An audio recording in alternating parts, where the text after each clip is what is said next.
Sir Richard, a very good evening to you. Can you remind us exactly how many victims or families of the victims you are representing in this class action lawsuit at the moment? Well, we represent the entire class, which is almost 1,100 people, but we have obtained confirmation that they wish to participate from over 600 of the victims. What is it that they are claiming, or what is it that they are seeking in this lawsuit? Well, there are people who survived the disease and who've been left scarred and damaged.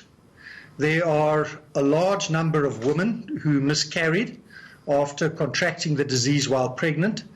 And there are a large number of families who lost their children who were born with this disease and who died. So it's a range of people that we are dealing with. Very young, all the way to very old, and approximately 200 dead children. Now, we understand, Richard, that Tiger Brands saying that they don't want to plead until they've collected all the data around the actual causes of death. We understand investigations are still underway there, and you have given them a deadline of Friday. Would it not make sense to have those investigations completed so that you can actually confirm the cause of death? Well, as we see it, Tiger is engaged in a fishing exercise.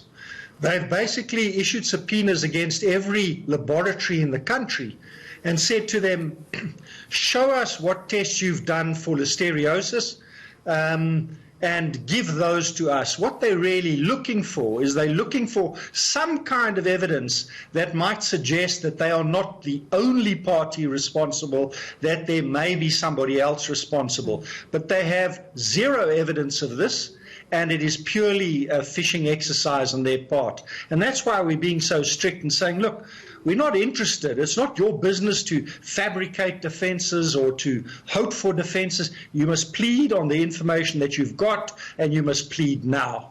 So the cases that you have confirmed that listeriosis was the cause, are these investigations that you've carried out on your own investigations? Who's been responsible for those? No, the main investigative agency was the National Institute of Communicable Diseases, the NICD, which conducted laboratory tests of samples taken from the people who were sick and the children who died, and who confirmed not only that they died of listeriosis, but confirmed that they died of the particular genetic strain that was traced back to the Polokwane factory belonging to Tiger Brands subsidiary Enterprise Foods. So what happens if they don't plead by the deadline, which is Friday, Richard?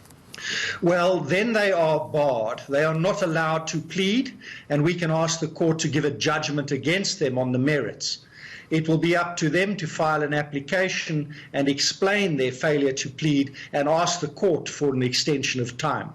And we would oppose such an application. So do you reckon at the moment it's just a stalling or a ducking and diving tactic? Absolutely. We've given them an extension of time to plead. They got over a month's extension. I think they got about 6 weeks extension, but yet they have not pleaded. And now they're raising this issue about the laboratories refusing to give away private and confidential information. And they want to take that to court. Well, that process could take 18 months. It could take 2 years. It could take an indefinite period. And we're simply not willing to delay this matter to allow Tiger Brands to pursue this red herring. Thanks very much, Attorney Richard Spoor there joining us via Skype just to talk to us about the latest in this class action lawsuit against Tiger Brands in the listeriosis crisis, or the saga at the time.